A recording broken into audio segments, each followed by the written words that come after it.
You think you know how power works. You think a first-class ticket guarantees you a seat. Think again when Olivia Vance, the billionaire CEO of Nexus Global, boarded Flight 492. She expected a glass of champagne and a nap. Instead, she found a man in her seat who looked at her and saw nothing but a mistake. He thought he could bully her. He thought his status protected him.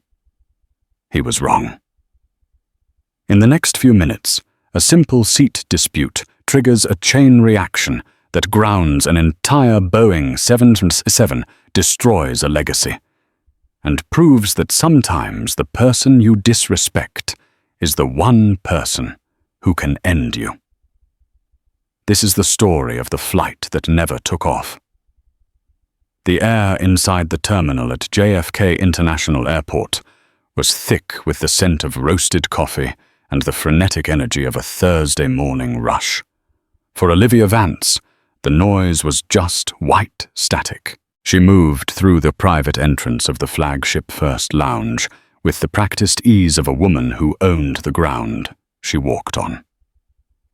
At 42, Olivia was the founder and CEO of Nexus Global, a logistics software firm currently valued at $3 billion.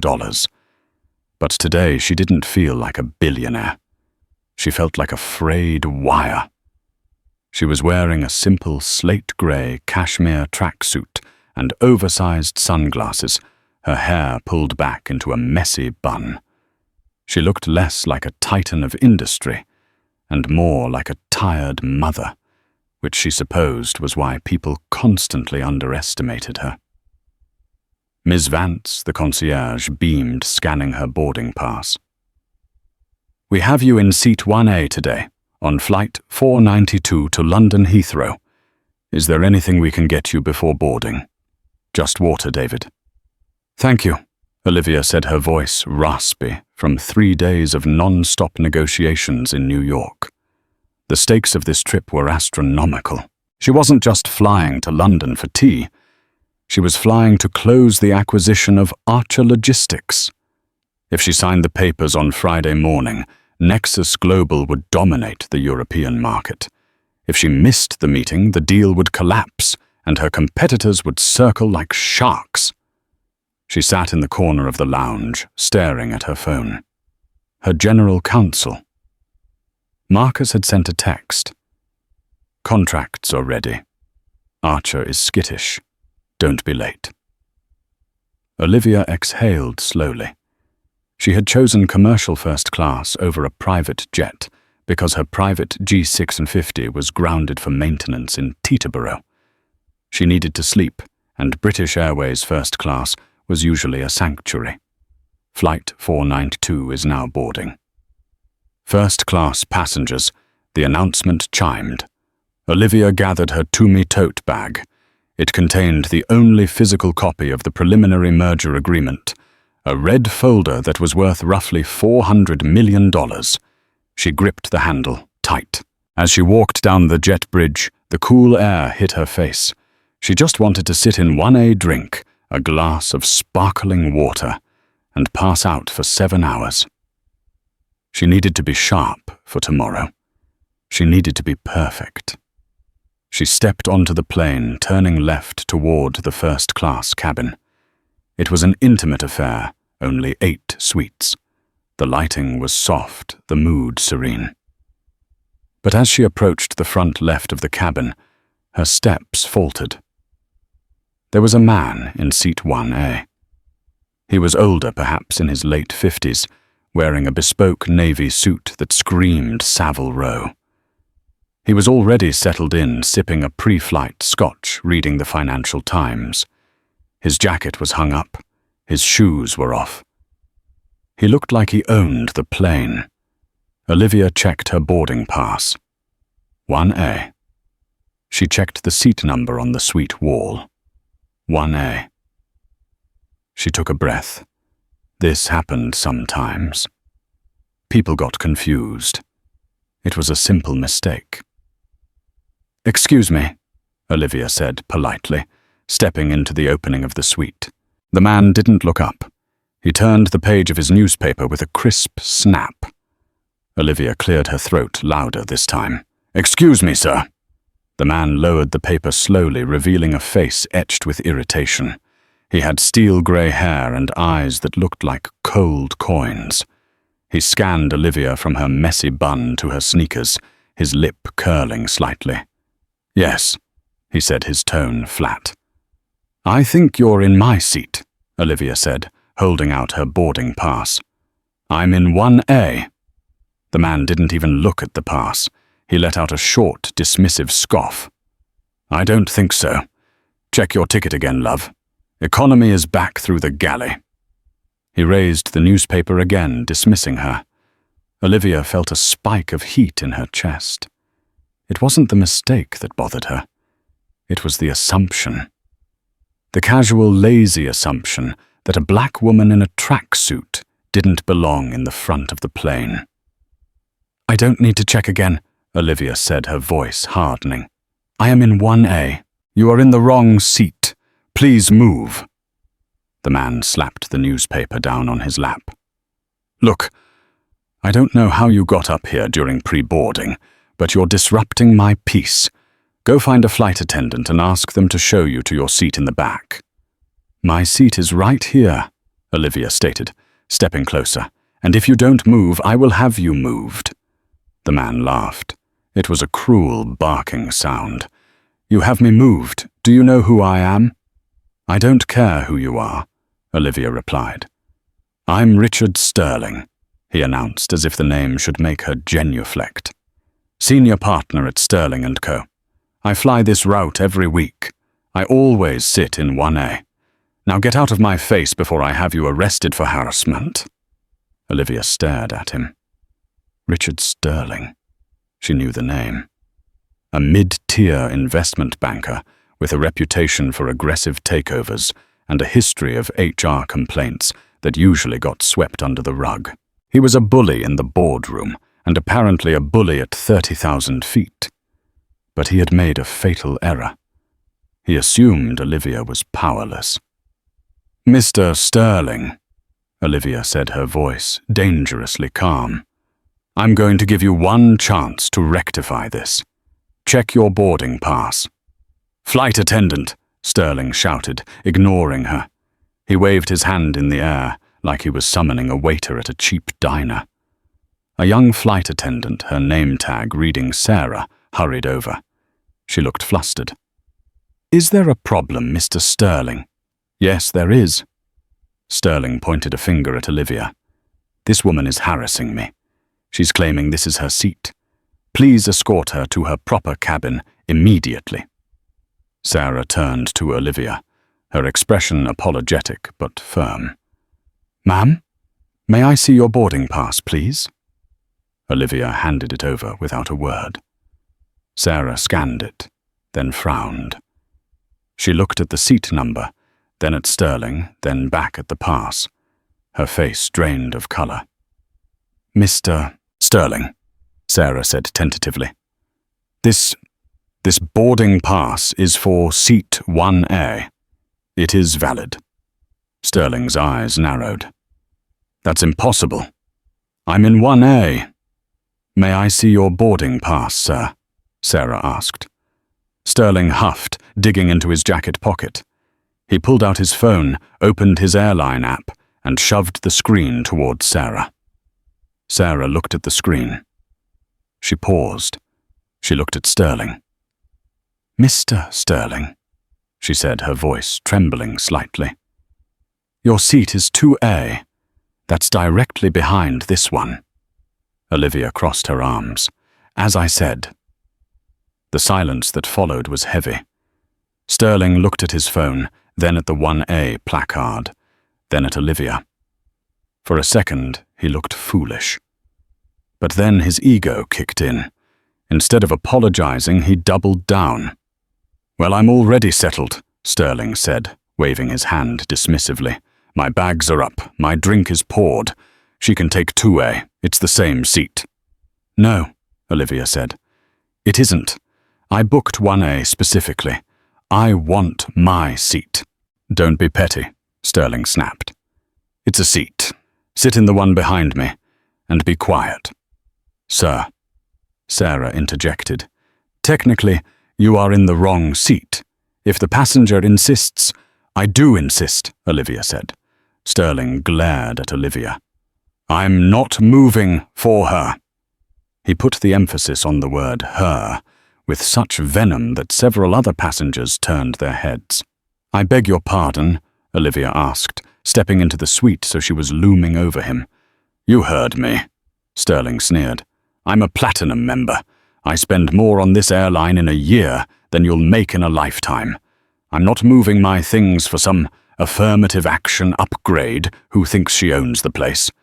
The air in the cabin seemed to vanish. Sarah gasped. "Sir, you cannot speak to passengers like that." "I speak how I want," Sterling roared, standing up now, his face flushing red. He towered over Olivia, using his height to intimidate. "Now take the other seat or get off the plane. Those are your options." Olivia didn't flinch. She didn't blink. She looked up at him, her brown eyes cold and hard as diamonds. "You have no idea what you've just done," Olivia whispered. Sterling laughed again. "I've put you in your place. Now sit down." He sat back down, picked up his paper, and ignored her. Sarah looked at Olivia near tears. "Ma'am, I can get the purser. But maybe, to avoid a delay, would you mind taking 2A? I can offer you extra miles." Olivia looked at the flight attendant. She knew it wasn't Sarah's fault, but she also knew that if she sat in 2A, Richard Sterling won. And men like Richard Sterling had been winning for too long because women like Olivia were taught to be agreeable to avoid a scene. Today, Olivia was not feeling agreeable. "No, Sarah," Olivia said softly. "I won't be taking 2A." She pulled out her phone. "I'm going to make a call." Olivia turned on her heel and walked back toward the galley, away from the first-class cabin, leaving Sterling smugly reading his paper. Sarah followed her. "Ma'am, please, we are about to push back. You need to take a seat." "The plane isn't going anywhere, Sarah," Olivia said, tapping the screen of her phone. "Trust me." Olivia didn't call the police. She didn't call the airline's customer service line. She dialed a number that very few people had. "Marcus," she said when the line connected. "Olivia." "You should be in the air." Her general counsel's voice was sharp. "What's wrong?" "I'm being denied my seat by a passenger who refuses to move, and the crew is unable to enforce the ticketing. He was racially abusive." "What?" Marcus's tone shifted instantly from lawyer to pit bull. "Who to Richard Sterling? Sterling & Co." "I know him," Marcus said. "He's a client of the bank that's financing the Archer deal." "Not for long," Olivia said. "Marcus, I want you to do 2 things. First, get the airport police on the line. Second, call Henry Caldwell." There was a pause on the line. Henry Caldwell was the CEO of the airline they were currently sitting on. Olivia and Henry sat on the same charity board. They had played golf 3 weeks ago. "You want to call the CEO of the airline?" Marcus asked. "I want this plane grounded," Olivia said calmly. "I am not flying with that man, and if I get off, the merger fails. If the merger fails, I sue the airline for the loss of a $400 million deal due to their failure to provide the service paid for and for enabling a hostile environment. Tell Henry that." "On it," Marcus said. "Give me 2 minutes." Olivia hung up. She stood in the galley, leaning against a metal cart. The purser, a stern woman named Elena, approached her. "Ma'am, the captain is asking why you aren't seated. We are missing our slot." "My name is Olivia Vance," Olivia said. "I am the CEO of Nexus Global. The man in seat 1A has stolen my seat and used racial slurs against me. I have just contacted your CEO, Henry Caldwell. I suggest you tell the captain to hold the brakes." Elena's eyes widened. She recognized the name Nexus Global. She looked at Olivia, really looked at her, and realized the tracksuit was Loro Piana, and the bag was a limited edition. She realized she was looking at power in disguise. I will inform the captain, Elena said, hurrying to the cockpit phone. Back in seat 1A. Richard Sterling was feeling good. He had won. The woman had retreated. He swirled his scotch. He texted his partner. Some drama on the flight. Handled it. Wheels up soon. Suddenly the plane's engines, which had been humming, ready for pushback, spooled down. The air conditioning hissed into silence. The intercom clicked. "Ladies and gentlemen, this is the captain speaking. We have a slight situation in the cabin that requires administrative attention. We are going to be holding at the gate for a few moments. Apologies for the delay." A murmur of annoyance rippled through the plane. Sterling frowned. "Unbelievable," he muttered. Then the cabin door, which had been closed, opened again. 2 police officers from the Port Authority stepped onto the plane. They were followed by a man in a high-visibility vest who looked like a senior ground operations manager. Sterling watched them with mild curiosity, wondering who they were coming for. Probably some drunk in economy. They walked straight into first class. The ground manager, a man named Mr. Henderson, held a tablet. He looked stressed. He scanned the cabin and spotted Olivia standing in the galley. He rushed over to her. "Ms. Vance?" he asked, breathless. "Yes," Olivia said. "I just got a call from HQ, directly from Mr. Caldwell's office. I am so terribly sorry." He looked horrified. "We are resolving this immediately." He turned to the police officers and pointed to seat 1A. Sterling looked up startled as the 2 officers and the manager surrounded his suite. "Is there a problem?" Sterling asked, annoyed. "We're already delayed." "Mr. Richard Sterling?" the lead officer asked. "Yes." "Sir, we need you to grab your belongings and deplane immediately," the officer said. Sterling laughed, a nervous, incredulous sound. "Excuse me, I'm not going anywhere. I'm a first-class passenger." Mr. Henderson stepped forward. "Mr. Sterling, the airline has cancelled your ticket effective immediately. You are trespassing on this aircraft. You need to leave." Sterling's face went purple. "Cancelled my ticket? On whose authority?" "The CEO's," Henderson said. "And frankly, sir, based on the report of your behavior toward Ms. Vance, you're lucky we aren't pressing charges for disturbance of the peace yet. Now move." Sterling stood up, his hands shaking with rage.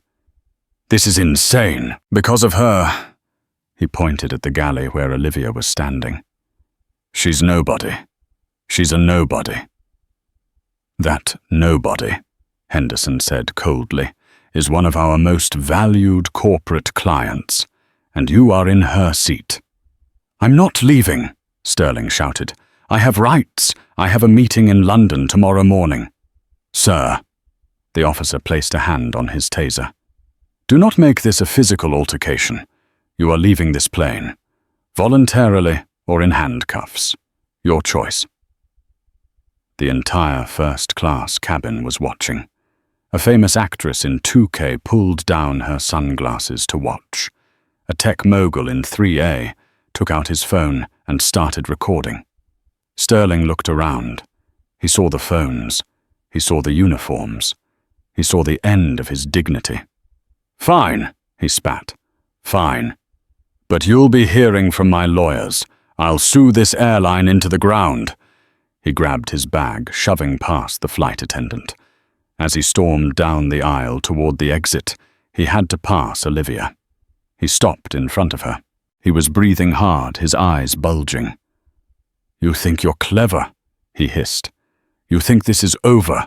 I'm going to ruin you. You don't know who you're messing with." Olivia finally took off her sunglasses. She looked him dead in the eye. Mr. Sterling, she said, her voice smooth as silk. I'm Olivia Vance. I'm buying Archer Logistics tomorrow. I believe your firm, Sterling & Co., manages their debt portfolio. Sterling froze. His face went from red to a ghostly white. The blood drained from his lips. He knew exactly who Olivia Vance was. He knew exactly what the Archer deal meant. And he knew with a sickening jolt that he had just racially abused the woman who was about to become his company's biggest boss. "Enjoy your walk back to the terminal," Olivia said. "And Richard, don't bother flying to London. By the time you land, you won't have a job to go to." Sterling opened his mouth, but no words came out. The police officer grabbed his arm. "Let's go, sir." Sterling was dragged off the plane, his legs stumbling, looking like a man who had just seen his own ghost. Olivia watched him go. She turned to Sarah, the flight attendant. "I believe 1A is free now," she asked. Sarah nodded, a look of pure awe on her face. "Yes, Miss Vance. Let me get you some champagne." Olivia sat down in 1A. She felt the adrenaline vibrating in her fingertips. But as the plane door closed and the captain announced they were finally ready for departure, Olivia knew this wasn't over. Sterling was a vindictive man. He wouldn't just go quietly. He would try to strike back. And Olivia Vance was ready for war. At 38,000 feet above the Atlantic, the cabin of Flight 492 was a sanctuary of hushed tones and clinking silverware. Olivia Vance finally settled in seat 1A, allowed herself a moment to breathe. Sarah, the flight attendant, had practically genuflected when bringing her a glass of vintage Dom Perignon, accompanied by a handwritten apology note from the captain. Olivia took a sip of the champagne. It tasted crisp, expensive, and satisfying, but the knot in her stomach hadn't fully untied. She opened the red folder, the Archer Logistics Acquisition Merger Agreement. She scanned the clauses she knew by heart, but her mind drifted back to Richard Sterling's face right before the police dragged him off. The sheer terror when he realized who she was. It was a good moment, a righteous moment. But Olivia hadn't gotten to where she was by assuming her enemies just disappeared. Sterling was humiliated, and men like him didn't take humiliation as a lesson. They took it as a declaration of war. He was somewhere back in New York, seething, and he had roughly 7 hours before she landed in London to try and burn her down. She turned on the in-flight Wi-Fi. It was slow, but it was enough to send an encrypted message to Marcus. "I'm in the air." Sterling was removed. "He's furious. Assume he will try to torpedo the deal before I land. Monitor everything." Marcus's reply was immediate. "Way ahead of you, already drafting a preemptive statement if needed. Try to sleep, boss. You've got a war to win in the morning." Olivia reclined her seat into a fully flat bed. The Egyptian cotton duvet was soft. The noise-cancelling headphones blocked out the drone of the engines, but sleep was elusive. She lay in the dark, her mind replaying the scene. It wasn't just about the seat. It was never just about the seat. It was about the constant, exhausting necessity of having to prove she belonged in rooms she had built herself. While Olivia lay awake in the stratosphere, back at JFK Terminal 7, Richard Sterling was a man possessed. He sat in a secluded corner of an inferior business lounge, having been blacklisted instantly from the flagship lounge, nursing a double vodka tonic. His tie was loosened, his face blotchy with rage. He had missed his flight. He was facing a potential airline ban, and most terrifyingly, he had just made an enemy of the woman about to become the most powerful person in his specific sector of finance. If Olivia Vance acquired Archer Logistics, she would review their debt servicing. Sterling and Konu made millions in fees from Archer. Olivia could fire them on day one. His partners would crucify him. His career was hanging by a thread. "Think, Richard, think," he muttered to himself, his thumbs hovering over his phone screen. He couldn't stop the acquisition legally, but deals like this were fragile things built on confidence and perception. If he could shake Archer's confidence in Olivia, Vance, paint her as unstable a liability, maybe James Archer, the current CEO, would get cold feet and pull out at the 11th hour. He needed to control the narrative of what happened on that plane. He scrolled through his contacts until he found a name: Barry Trout, financial gossip columnist. Barry was a bottom feeder who wrote sensationalist hit pieces for a highly trafficked business tabloid. He owed Sterling a favor for a stock tip 3 years ago. Sterling dialed. "Barry, it's Richard Sterling. I have something for you. Something juicy involving Olivia Vance."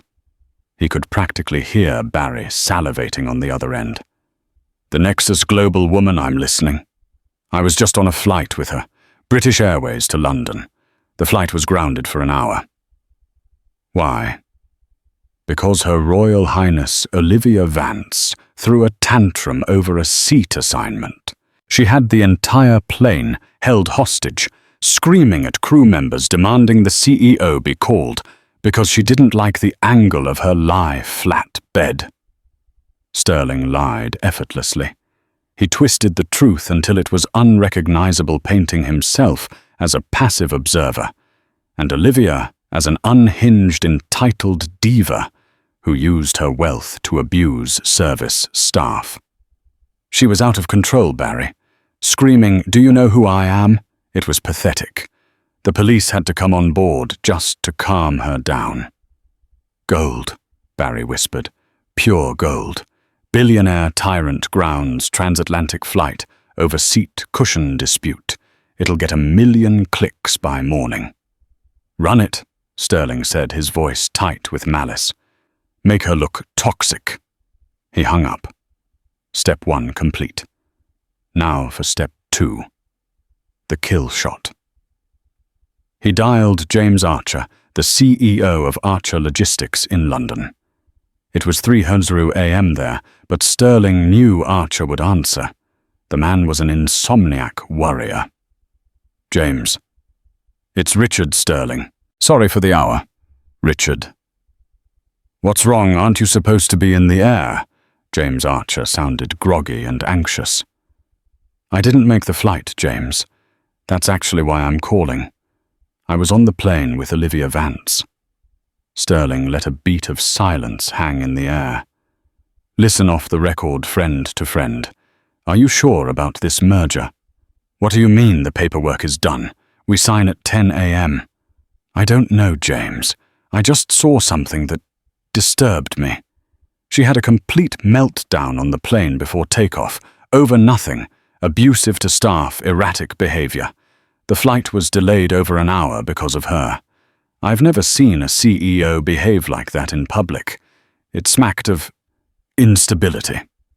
He heard Archer's sharp intake of breath. Archer was an old-school British businessman who valued decorum above all else. The idea of selling his family legacy to someone unstable was his worst nightmare. "Instability?" Archer asked, his voice tightening. "Look, I'm just saying once you sign, it's her company. If she runs it like she acts in airports, well, I'd hate to see Archer Logistics run into the ground. Maybe just delay the signing a few days. Let them do some due diligence on her current mental state." Sterling could feel the seed of doubt taking root across the ocean. I see," Archer stammered. "That is concerning. Thank you for telling me, Richard." Sterling ended the call. He leaned back in the uncomfortable lounge chair, a grim smile twisting his lips. He might have lost his seat, but he might just have saved his skin by burning down Olivia Vance's reputation. The descent into London Heathrow was smooth. Olivia had managed 4 hours of fitful sleep, enough to clear the fog from her brain. She spent the last hour of the flight reviewing the final details of the Archer contract, fortifying her mind for the negotiation table. She felt sharp, ready. The incident with Sterling felt like a bad dream, something distant.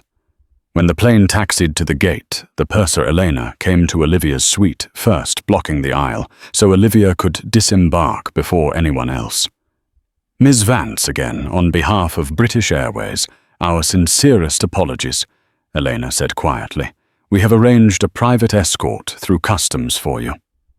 "Thank you, Elena. Your crew handled a difficult situation well," Olivia said graciously, gathering her tote bag with the precious red folder inside. She walked off the jet bridge, feeling the cool, damp English air. A BA representative in a sharp suit was waiting for her, holding a sign with her name. "Ms. Vance, right this way. We'll fast-track you." They moved quickly through the labyrinthine corridors of Heathrow Terminal 5. Olivia checked her phone. It had been on airplane mode since the incident. As soon as it connected to the UK network, it nearly vibrated out of her hand.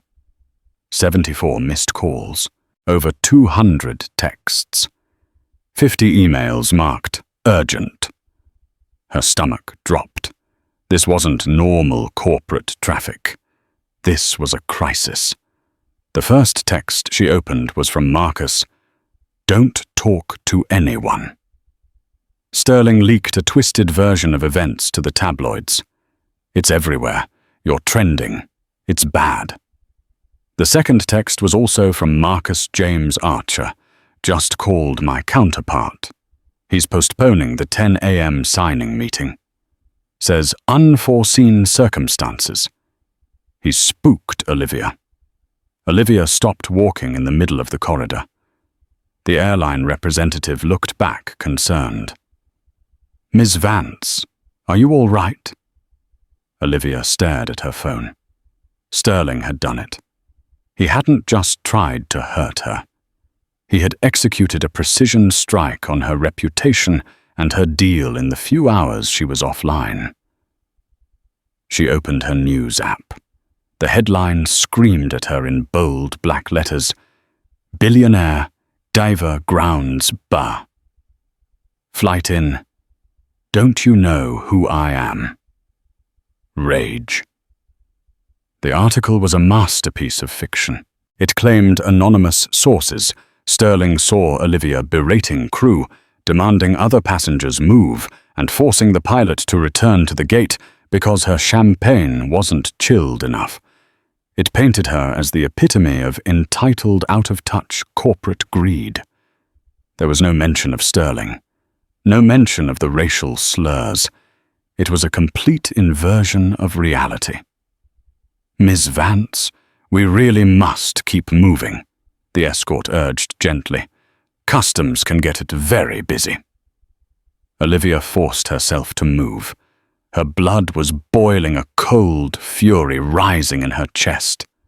She had been the victim, and now she was being painted as the villain by the very man who abused her. They cleared customs quickly thanks to the escort. They approached the sliding glass doors leading to the arrivals hall, where her driver would be waiting. "Just through here, Ms. Vance," the escort said. The doors slid open. The world exploded into flashes of light. It was an ambush.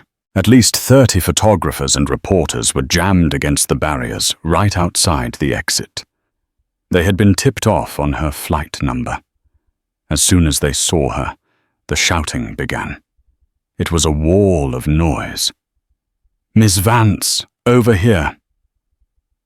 "Olivia, is it true you had a passenger thrown off because you didn't like his suit? Did you really ground a plane over warm champagne? Ms. Vance, how do you justify delaying 300 people for your ego? Are you mentally stable enough to run Archer Logistics?" The questions were barbed, designed to provoke a reaction that would look bad on camera. Microphones were shoved toward her face over the railing. The airline escort looked terrified. "Back, stay, back," he yelled uselessly at the press pack. Olivia paused. The instinct was to put her head down, put on her sunglasses and run for the car. That's what her PR team would tell her to do. Don't feed the animals. But as the cameras flashed, blinding her, Olivia thought about Richard Sterling, sitting in New York, smugly watching this chaos he created. He wanted her to run. He wanted her to look guilty. If she ran now, the lie became the truth. Olivia stopped abruptly. She took off her sunglasses. She handed her tote bag to the stunned airline escort. She didn't run. She walked straight toward the barrier, right into the teeth of the flashing lights and shouting reporters.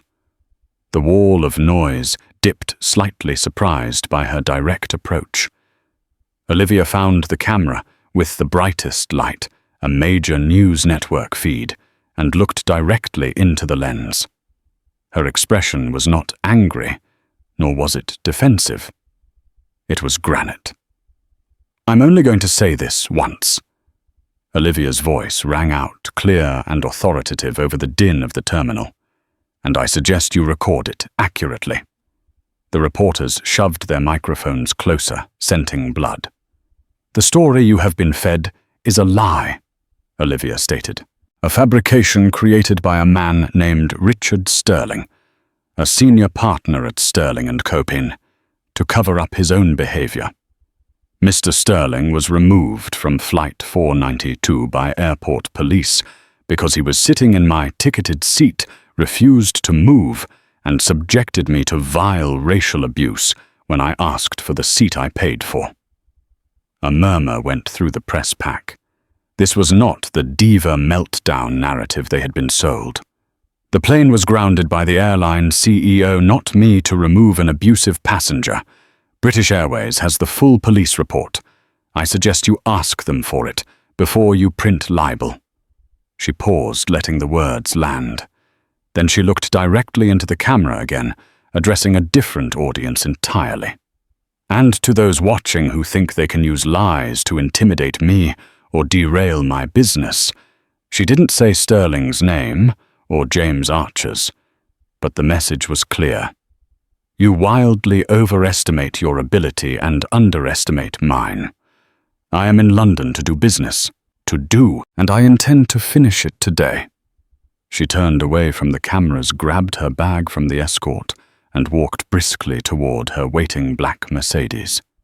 The driver held the door open, and she slipped inside, the flashes still popping against the tinted windows. As the car pulled away from the curb, Olivia let out a shaky breath. Her hands were trembling. She grabbed her phone and called Marcus. "I saw it live," Marcus said instantly. "God, Olivia, that was incredibly risky, but badass." "Did it work?" Olivia asked, her voice tight. "The narrative is already shifting online," Marcus said, typing furiously in the background. "People are asking for the police report, but Olivia, the real problem is Archer. He's not answering his phone. The 10 a.m. meeting is officially off the books. He's ghosting us." Olivia looked out the window at the grey London skyline rushing past. Sterling's poison had worked on the one person who mattered. "Find out where James Archer is," Olivia said. "If he won't come to the meeting, I'm taking the meeting to him." London was weeping. A relentless slate-grey drizzle slicked the streets as Olivia's Mercedes navigated the narrow roads of Mayfair. Inside the car, the silence was heavy, broken only by the rhythmic thwump-thwump of the windshield wipers. "We have him!" Marcus's voice crackled over the car's speakerphone. "He's not at the Archer Logistics HQ. His assistant slipped up. James Archer is hiding out at the Chatsworth Club." Olivia stared out the window. Of course he was. The Chatsworth was one of those archaic, wood-panelled institutions that prided itself on discretion, a polite euphemism for shielding powerful men from the consequences of their actions. It was a place where deals were made over brandy, and where women were usually only welcome if they were serving it. "He's hiding," Olivia murmured. "He thinks if he stays behind the velvet rope long enough, the angry black woman will fly back to New York." "He's also fielding calls from our competitors," Marcus warned. "I'm seeing movement from Bluestone Capital. If Archer doesn't sign by end of business today, Bluestone will swoop in with a lower offer, arguing that Nexus Global is too volatile to close." "Driver," Olivia said, her voice steel. "Change of destination. Take us to 14 Chesterfield Street, the Chatsworth Club." "Yes, ma'am." The driver nodded, banking the car sharply to the left. 20 minutes later, the car idled in front of a nondescript Georgian townhouse with a black lacquered door and no signage. A doorman in a top hat stood guard under an umbrella. Olivia stepped out. She didn't have an umbrella. She didn't care. The rain misted against her face, cooling the heat of her anger. She walked up the steps, her heels clicking on the wet stone like gunshots. The doorman stepped in front of her. "Madame, this is a private members' club. Members and guests only." "I am a guest of James Archer," Olivia lied smoothly. "Mr. Archer." The doorman hesitated. "I wasn't informed of a guest, and, well, the club has a strict dress code." He looked at her tracksuit. It cost more than his annual salary, but to him it was just gym clothes. "My name is Olivia Vance," she said, stepping into his personal space. "I am currently holding a check for £400 million that belongs to Mr. Archer. If you don't let me in, I'm going to call him and tell him his doorman cost him his retirement. Do you want to take that risk?" The doorman blanched. The sheer force of her will was more effective than a membership card. He stepped aside. "Third floor, the library." Olivia swept past him. She didn't wait to be announced. She climbed the grand staircase, ignoring the scandalized looks of elderly men reading newspapers in the foyer. She reached the double oak doors of the library and pushed them open. The room was dim, smelling of old leather and cigar smoke. In the far corner near a roaring fireplace sat James Archer. He looked smaller than he did in photos, a man in his 60s with thinning hair and a posture that suggested he was trying to fold in on himself. He was nursing a whiskey, looking miserable. He looked up as the doors opened.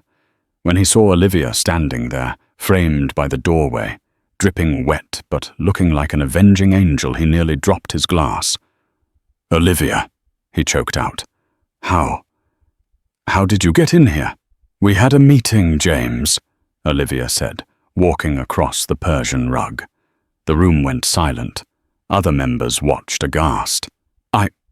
My secretary called," Archer stammered, standing up. "We postponed. The unforeseen circumstances." "Sit down," Olivia commanded. She didn't shout. She didn't need to. Archer sat.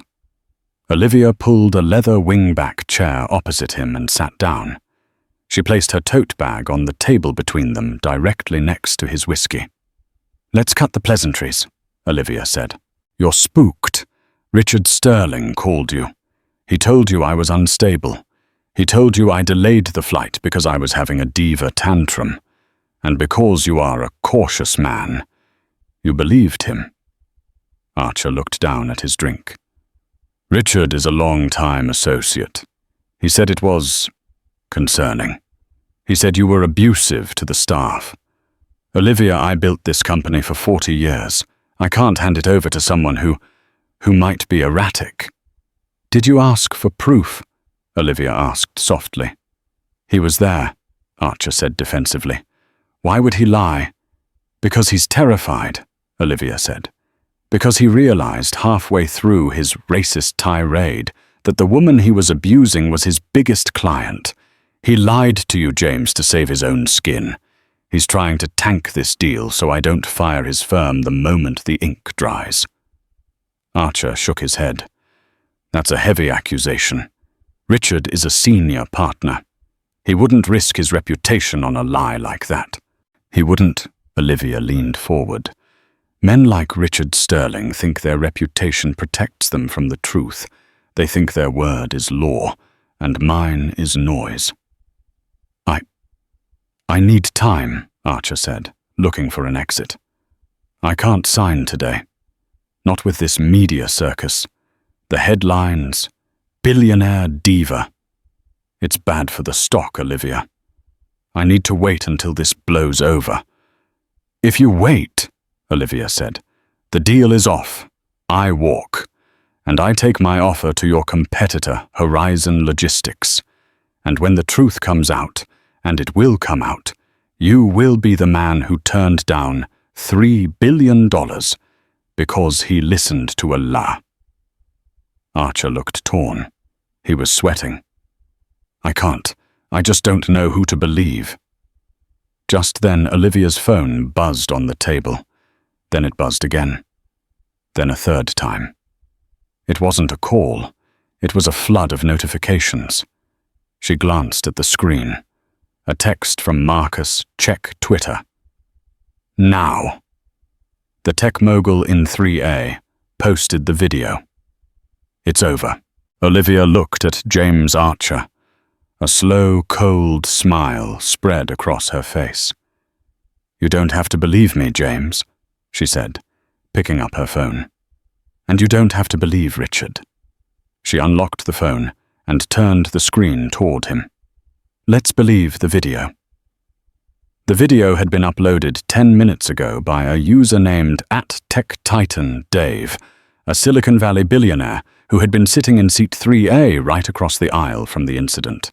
The caption simply read, "The diva narrative is fake news. I was there."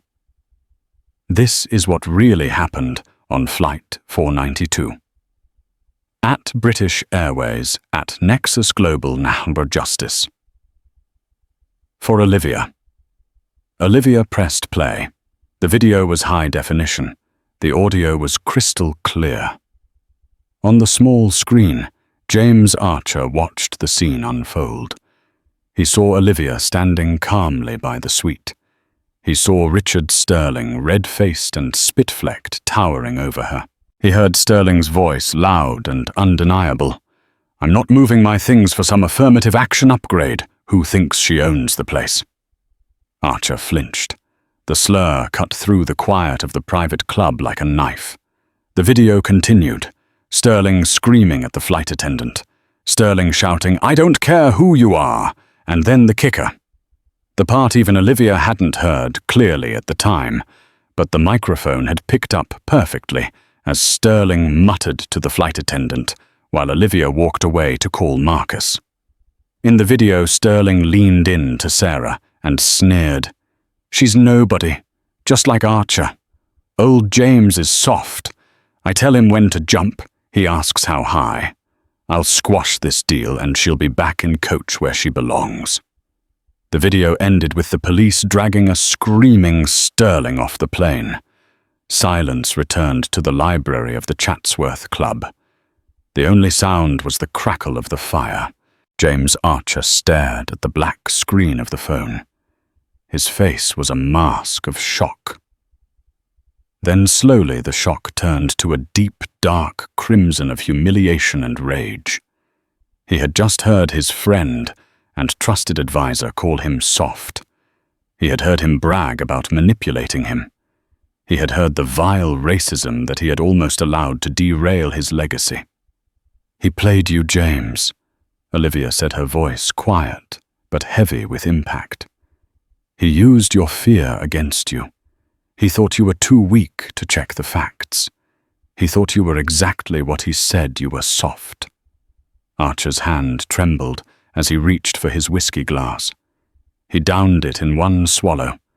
He slammed the glass down hard enough to crack the coaster. "That son of a bitch," Archer whispered.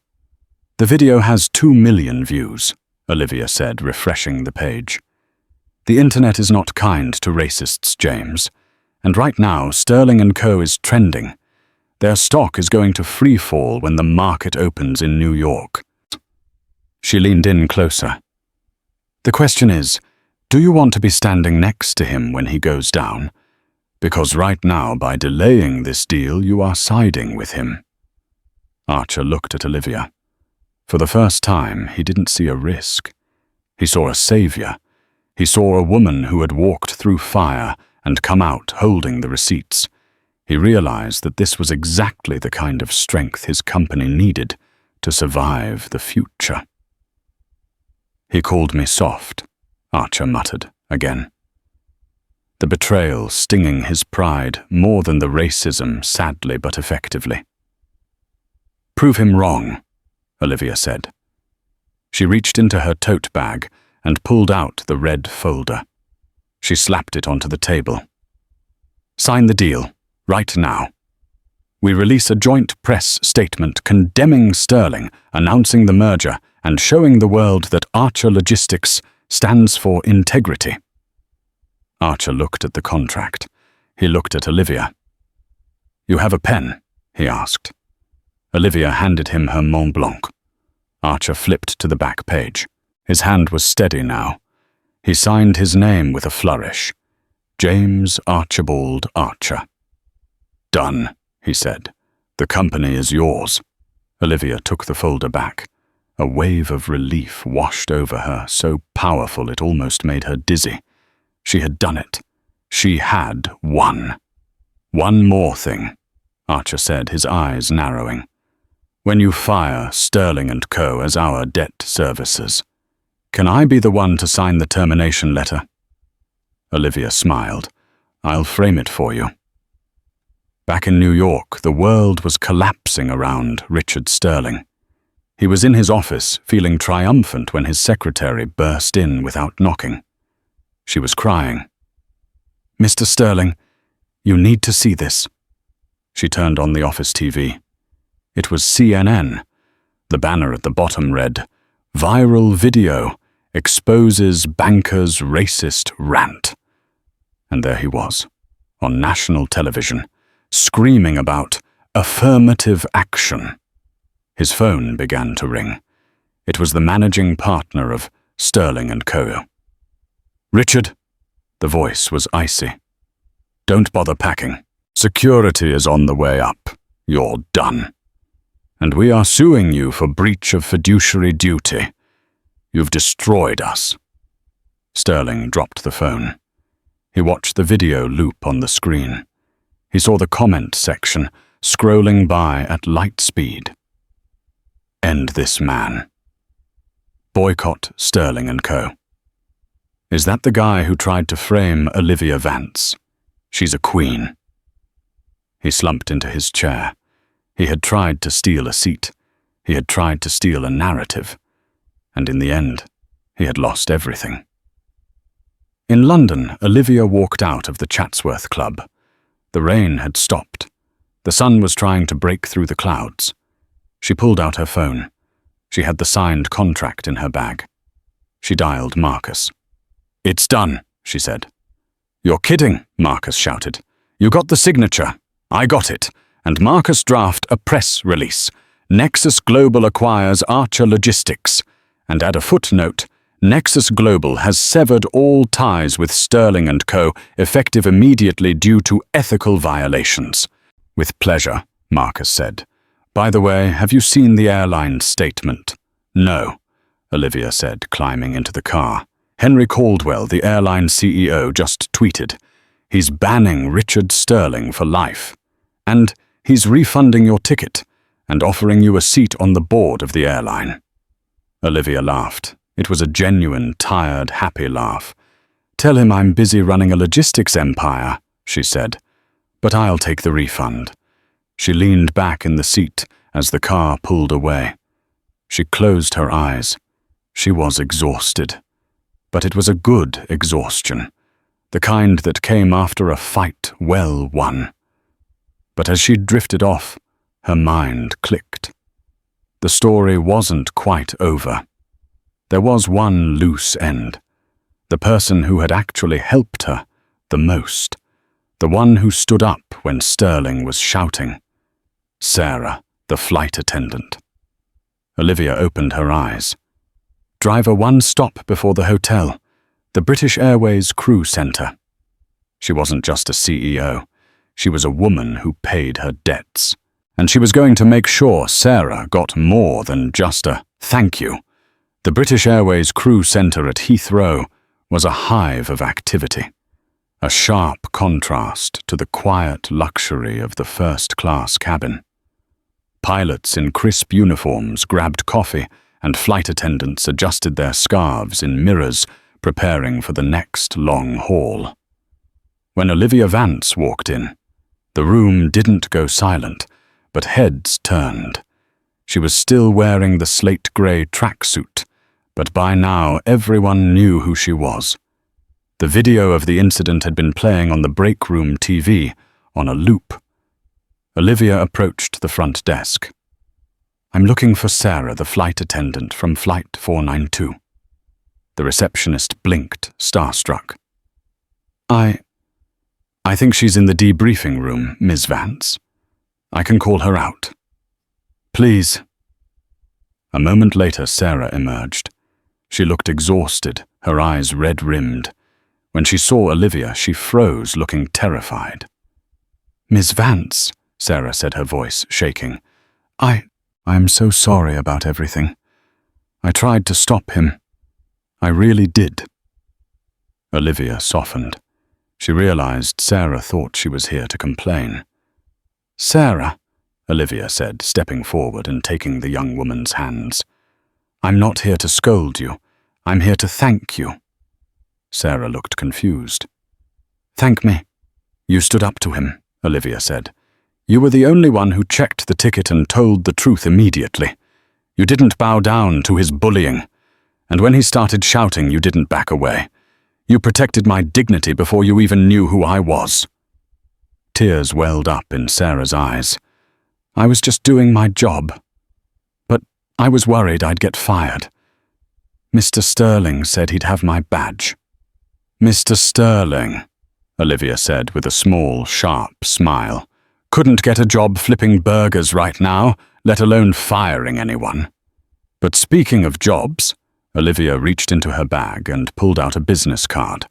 It was gold embossed. "Nexus Global is opening a new European headquarters here in London. We need a director of corporate travel and logistics. It pays triple what you make now, and the hours are better.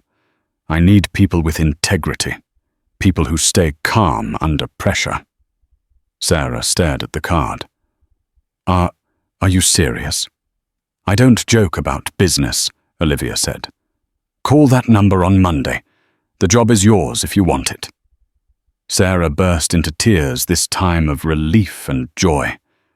"Thank you. Oh my God, thank you." "You earned it," Olivia said. "Now go get some sleep." The morning sun streamed through the floor-to-ceiling windows of the new Nexus Archer HQ in Canary Wharf. The merger was complete.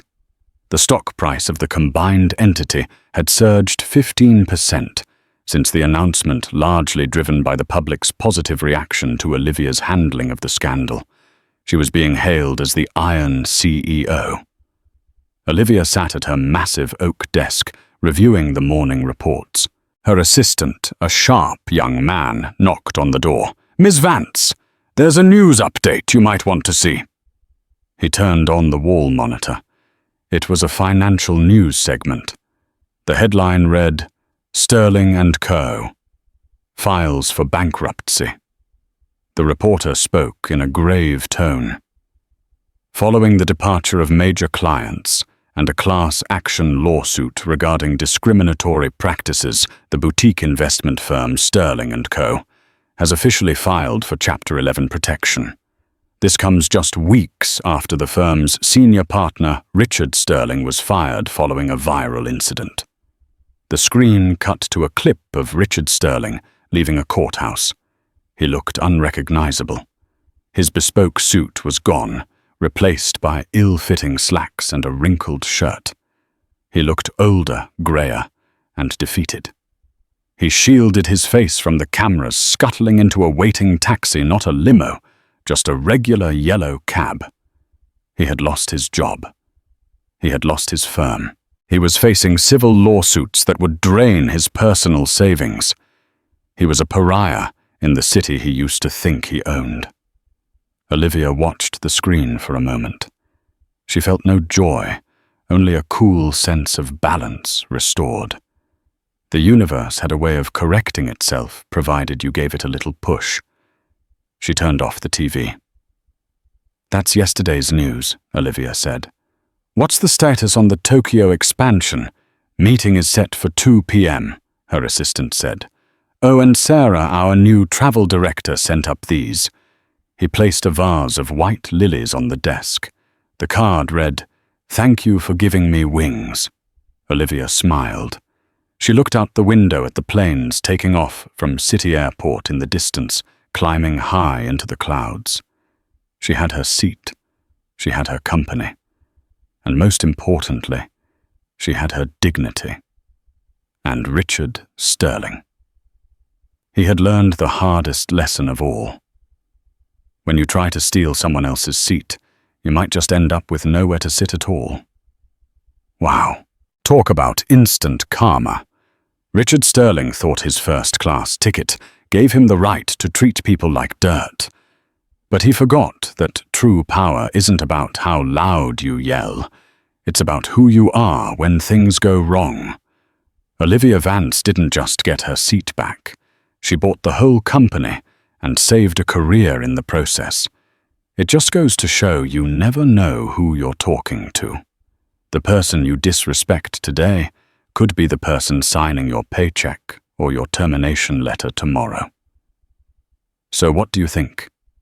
Did Richard Sterling get what he deserved, or was losing his entire career? Too harsh a punishment. And what would you have done if you were in Olivia's shoes? Would you have stayed calm, or would you have thrown a drink in his face? Let me know in the comments below. If you enjoyed this story of justice served, please hit that like button. It really helps the channel. And don't forget to subscribe and ring the bell so you never miss a story about karma hitting back hard. Thanks for watching, and I'll see you in the next one.